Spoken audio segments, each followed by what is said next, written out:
The morning mist clings to the canopy of the southwest Mau forest like a ghostly reminder of what was almost lost forever. Just a decade ago, this same view would have revealed a landscape of stumps, ash, and despair.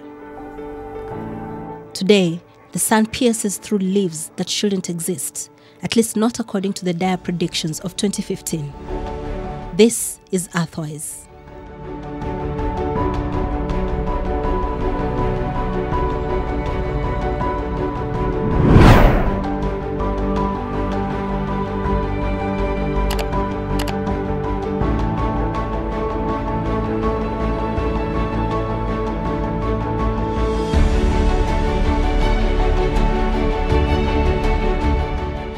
Over the past few decades, more than a quarter of this magnificent forest disappeared. Imagine the Nairobi National Park vanishing 10 times over. That's what we nearly lost. And tonight, Earthwise dives deep into an extraordinary story of destruction, determination, and hope. And we meet the communities who've transformed from the forest's biggest threat to its fiercest protectors. And we also see how an unlikely alliance of tea companies, government agencies, and local farmers is pulling off what many thought impossible, bringing the Mau back from the brink. To understand this transformation, we need to hear from those who've lived it. We spent some time with communities around the southwest Mau, and their stories paint a powerful picture of change. Na Ogiek ndio waliishi pande hii. Mpaka saa hii wanaogiek wanaishi pande hii. So ukizaliwa mlikuwa mnaishi ndani ya msitu? Tukizaliwa tulikuwa tunaishi ndani ya msitu. Miaka hizo zote. Mpaka vile serikali ikaona wakatupatia mashamba ndio sehemu ya forest ikakatwa. So hii sehemu ya forest ndio saa hii tunaishi. Boundary ya forest inaonekana.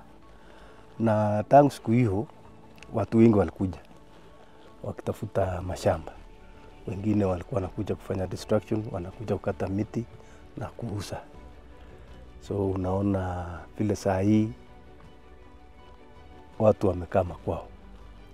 Ile destruction ilikuwa pande hii, ilikuwa kubwa sana. Kuna mashule haikuwa siku hiyo. Shida kubwa ilikuwa mashule. Wakati huo mashule ilikuwa mbali sana tukiwa pande hii. Na tumeendelea kuishi hivyo hivyo mpaka 1995. Ikawa sasa serikali ikakuja ikatusanya. Kwanza kabisa watu walitolewa kwa msitu. Alafu Ogiek hawakuwa na mahali ya kwenda. Wakaishi kwa hii camps. Ilikuwa inaitwa Kichaki. So hizi Kichaki watu wengi walikuja huko. Watu wakasanyika. Serikali sasa ikakuja wakaangalia kweli Ogiek wameteseka. Hawakuwa na makao, hawakuwa na mashule, hawakuwa na hospitali. Hii yote ilikuwa shida. So ikawa sasa serikali wakaona watusaidie. Watu wakaandikwa, alafu hizi mashamba ikakatwa, alafu wakapewa. Ndio saa hii sasa unaona tumeishi kama watu. Siku hiyo ungepata Ogiek ungestuka. Hawakuwa na nguo, hawakuwa na nini. Watoto wao ilikuwa total hawakuwa naenda shule. So saa hii mashule iko. Vile vile tukipewa mashamba. Ikawa sasa boundary ikapatikana ya msitu na mahali watu wanaishi. Nilisaliwa 54 ndani ya hii msitu ya Tinet. So wakati mimi nilisaliwa tulelewa na wazazi msituni. Tulikuwa nakula sali na nyama tu ya msituni, hakuwa na ng'ombe, hakuwa na takondo. So mlikuwa mnaenda kuwinda? Tulikuwa nainda, wazee tulikuwa naenda kuinda. So wakati sisi tumekuwa vijana tumefundisha kulima. So tumeanza sasa mkulima. Tunalima mahindi, tunalima wimbi, ile kienyeji ya wimbi. Tulikuwa nakula hiyo. So tangu siku hiyo Mungu alitunga sisi mpaka tumekuwa wakufwa. Mimi hatukuenda shule. Siku hiyo forest ya kutakikana tuchenge shule msitoni. Tulikuwa naishi tu kichaka hivi, tunaenda kuishi miti. Kesho yake naama ng'ambo nyingine, wakati sale na area nyingine tunaenda kula sale pande hiyo. So, wakati Moi alipokuwa anapatia mashamba, tumeona sasa mabadiliko, sababu watoto wetu wamesoma. Hata yangu binafsi kwangu, watoto wangu wamesoma, hata ameenda university wengine hakuenda university, sababu ile wakati nilipata shule ilikuwa wengine nyuma hakusoma mzuri. So tumefurahia saa hii.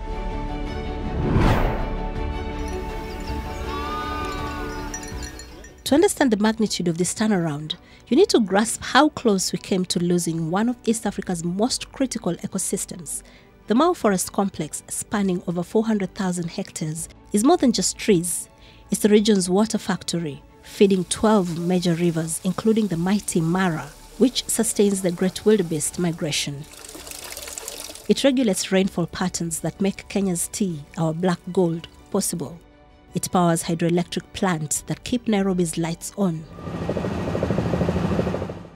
By 2015, we had already lost 25% of this vital organ. And in the southwest Mau block alone, the situation was catastrophic. Satellite images from that period look like aerial photos of a war zone, scattered patches of green surrounded by brown scars of deforestation. So the Mau being a key water tower in Kenya, there's a lot of history about it, politics, encroachment, degradation, all of it. And also a couple of years back, we saw a spirited government campaign to get people out of the Mau in order to restore the Mau. You, as somebody who's tasked with that job of looking after this forest, what do you see is the state of this forest right now? Well, I can say that southwestern Mau Forest Block, where I partly manage, together with my counterpart in Kericho County, it is quite one of the most well-conserved block of the in Mau, the whole country or the whole Mau? Of the Mau complex, okay. Yes. However, just to give some history, this forest block was gazetted by Gazette Notice number 44 of 1932, clearly for conservation objective, right? And all along it's been one of the best conserved area until around 1992. From then until 2001, there was a spirited kind of excision driven by the then government. And I can say that from that time, we have lost around 12,000 hectares to the excision process. And because of that, there was a bit of excitement from the community. And they extended to encroach the area beyond excision. And in around 2009, we began a spirited move to evict those who have encroached into the area that's not meant to be settled. And from then is when now we had formed ISLA around that consortium of different organizations that's helping to restore. Different partners, right from government, that is KFS, RUA, that is WRA, and also private partners, the tea estates, IDH, we have ISLA, and so we have Rhino Arc, and all the rest. The objective was for us to come together and have concerted efforts towards restoring what was degraded by the encroachment by the communities. So it's the 12,000 hectares that you're focusing on? Really, not that, but what was encroached beyond the 12,000, right? On this side of Bomet, that is the side of Itare, the side of Maramara, the forest is well conserved. There's not been any encroachment issues, apart from isolated degradation or illegal activities, though few. But the biggest challenge is on the side of where we call Ndoinet Forest. Ndoinet Forestation is where the excision really happened, And beyond now the 12,000 hectares, we had to put something we call a cut line for management purposes to at least stop further encroachment. Right? The numbers were damning. 24,000 heads of cattle grazing daily in the forest, massive illegal logging operations, rampant charcoal burning, and springs drying up at an alarming rate. Climate scientists warned that the Southwest Mau had reached a tipping point. A few more years of degradation and the damage would have been irreversible. I'm still not clear on exactly how livestock are harming the forest. Yes. Because you'd say they're just coming in to eat the greenery you see on the ground. So how exactly does grazing harm the forest? Well, for grazing, we normally allow grazing to happen where there are forest glades. Forest what? Glades. Glades. What are those? Glades are grasslands, the open areas yes. in the forest, right? And so what happens in this grazing plan? We do an assessment of our forests. How many forest glades are there? You know, how big are they? How many hectares put together? Then we assess to know what are their carrying capacity, just to make sure that the grazing itself is sustainable. Otherwise, if you overstock cows on those glades, they will be degraded, and of course they might be forced to extend into indigenous forest. Now, how they will affect the originality of forest is that, or the degraded forest, is that besides degrading glades, is also that normally in a healthy forest like this one, you will get, there are different, as I mentioned, different sizes of trees.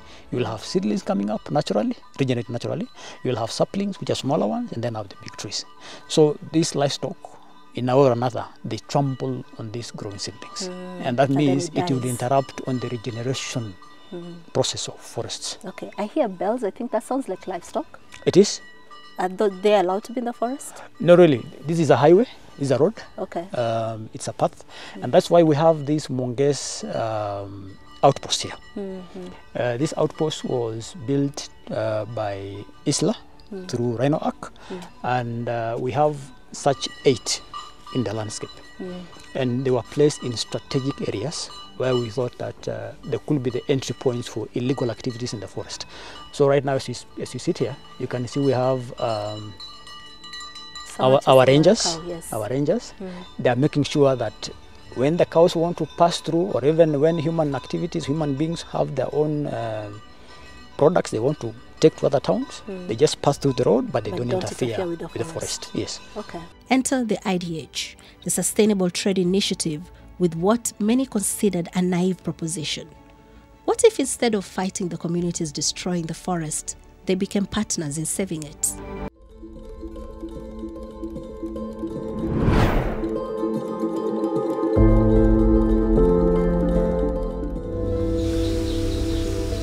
The approach was revolutionary in its simplicity: make conservation more profitable than destruction. But executing this simple idea required bringing together groups that had never sat at the same table. Tea companies worried about water supply, government agencies mandated to protect forests, NGOs focused on conservation, and communities desperate for economic opportunities.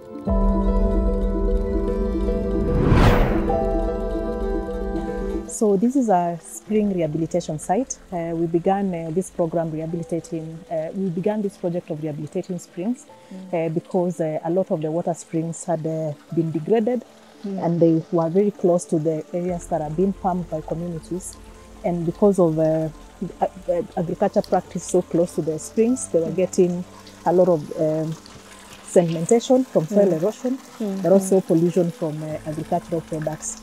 So we began this project to, make sure that water flows downstream, because the water quantity downstream was reducing, and that we don't lose the water springs.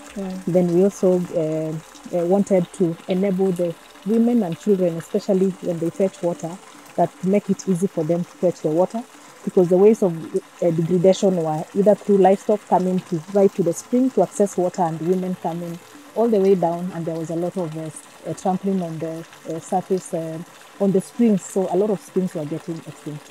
Okay, so this is revival as part of the revival of the Mau complex. So as part of the revival of the Mau water system or the ecosystem here, we thought of rehabilitating springs so that they can we can be assured of the quantities of water going downstream, the quality of water going downstream, because before then the water was there was a lot of soil erosion, so communities downstream were receiving water that had a lot of sedimentation. It was costly for water companies to treat the water that they were receiving downstream. At the same time, it was very difficult for communities upstream here to access the water, because the springs, like you can see the way we've come, it's a long way down. It's a long way down, and it's very steep. So women and children were suffering a lot as a way of as they tried to access water. Livestock as well, because they access now water from here. So it was difficult for both livestock and communities. And the water never runs out. The water never runs out, but if we didn't protect this site, there was a chance of the water running out, the spring getting extinct because of the degradation around the spring area. So it was important for us to rehabilitate this area, rehabilitate the riparian area, to make sure we protect this spring and many others that we have been able to protect. How many have you rehabilitated so far? We are rehabilitating 17. So far, 12 are completed and 5 are on the way. Are these 17 all the springs within the Mau, or within the South Mau? Or? No, we mapped out 61 springs within this area, and we began the first phase of rehabilitating 17 of them. Of course, the hope is that we get more partners to partner with us to rehabilitate more of the springs. And also we wanted to do this as a pilot to prove that, or so that we can measure the quality and quantity of water before and after. So after learning from this now, we can expand to more springs. Yes. At the height of the degradation of the Mau, which of the springs had become critically endangered? How many? The 61 that I've mentioned, because all the 61 were within the community's farmland. And you know, when communities were initially settled here, they went into agriculture, and that meant they were farming very close to the springs. And number two, they didn't have knowledge on how to protect the spring areas. So the 71 were quite at a risk of getting degraded, and the water quantity was also getting was also reducing, and the quality was also getting affected. What emerged from these unlikely partnerships was a comprehensive intervention that attacked the problem from multiple angles. Instead of banning livestock, an impossibility given their cultural and economic importance, the program introduced zero grazing techniques.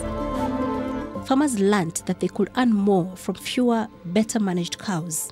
5 milk cooling plants were established, ensuring farmers got premium prices for their milk. And the results? A 44% increase in milk production and a 75% reduction in forest grazing. Sasa kulingana na vile nilianza hii kazi ya ufugaji wa ng'ombe, nilianza pale msituni, kwa sababu kulingana na vile hatukuwa tumejua kulisha ng'ombe nyumbani ni afadhali kuliko uende kwa forest ulishe huko. Sasa hii ningekuwa forest kulisha ng'ombe, kuangalia, kutibu ng'ombe, huko kuna kuaga na ugonjwa mingi. Na ng'ombe siku hiyo hatukuwa tumelisha saisi hii, kwa sababu kulingana na vile huko inachungwa na serikali. Tulikuwa tunachunga ile ng'ombe, vile askari ikikuja, hiyo ng'ombe yako inaweza kukimbia. Kuna mstuko, tunastua ng'ombe ndio iweze kukimbia kabisa hata kuliko hiyo askari. Tulikuwa tunalisha ng'ombe saisi kidogo, saisi ile inaweza kukimbia. Lakini saa hii wakati tulipata hii elimu ya SNV kutoka Isla, wakaja wakatufunza, mimi nikashika hiyo mafunzo. Saa hii nakamua ng'ombe yangu lita 40.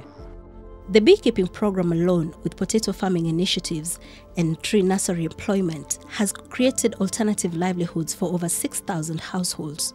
Former charcoal burners now earn more as forest guardians than they ever did as its destroyers. Hata nyuki sasa tumevuka ya kisasa, lakini hata sababu iko nyumbani hiyo hapa ni msituni. Ile umeona sasa hapa.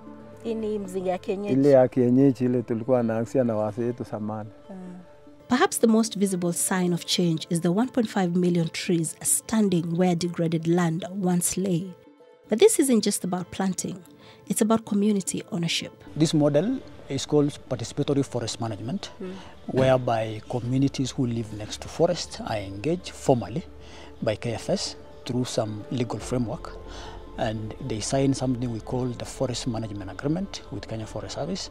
And this management plan is really a big framework that allows other partners to plug in, to come in and join hands and efforts with KFS and other partners, to put effort together to maybe conserve forests, to improve livelihoods of community. It's really a plan that cuts across all sectors.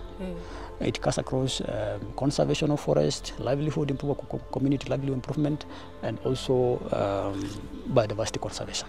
One of the challenges that people who are running projects that are supposed to help communities, one of the challenges they face is that at the end of the project tends to collapse because the community just feels they're no longer interested. So how are you ensuring that when you, as this consortium of organizations, consortium of companies that have come together to help protect the Mau, once you exit, this protection does not fail? How are you ensuring that continuity? Thank you. We looked at the issue of sustainability right from the word go. We were very keen to engage private sector. Of course, private sector will be here today, tomorrow, and the day after. So we have engaged private sector to work with us in this work. We have engaged communities at the forefront to work with us to rehabilitate and continue protecting the landscape. We have engaged public sector, including Kenya Forest Service, Kenya Wildlife Service, the county governments of Kericho, Nakuru, and Bomet. And the idea is they continue doing this work, but more importantly, we have set up a trust called the Stawisha Mau Trust, and the Stawisha Mau Trust is established by the partners we are currently working with. And the idea is because when the program started, we brought together or convened all the partners to use a common approach to pool resources and to protect the Mau. The idea is after the program period, the trust will continue convening these partners, and the partners will continue using a common approach, and the partners will continue pooling resources together to be able to protect them out. So we have a sustainability plan, and the trust is up and functional and continues to convene the partners. 8 ranger outposts equipped with modern communication tools, regular aerial surveillance flights, and a network of community scouts have created an early warning system that makes illegal activities nearly impossible. The newest addition to the conservation toolkit is a 30-kilometer fence along the northeast boundary. But unlike traditional barriers meant to separate people from nature, this fence is designed as a management tool. The recent midterm evaluation of the ISLA program reads like a conservation fairy tale. 49% increase in net forest regeneration, 48% decline in forest degradation, 59% reduction in carbon dioxide emissions, 73.3% increase in moderate forest cover in restored areas, 75% reduction in community reliance on forest grazing, and 17 water springs restored and flowing. Hii mradi imetusaidia sana tena zaidi. Siku hizi tunakuja dakika moja, dakika mbili, tunajaza mtungi maji. Tunajaza kwa dakika chache. Kufua tunafua kwa urahisi tena. Na hiyo uchafu ya kufulia inaelekea huko chini. Ya tatu, tunashukuru tena upande wa ng'ombe. Wanakunywa maji vizuri, maji safi. Sasa tunashukuru kabisa. Hata hiyo wakati wa kiangazi tulikuwa tunapanga laini kabisa. Watu karibu 10. Unakaa hapa almost 1 hour. Lakini siku hizi tunajota kwa dakika chache. Hakuna shida yeyote. Tunashukuru kabisa tena zaidi.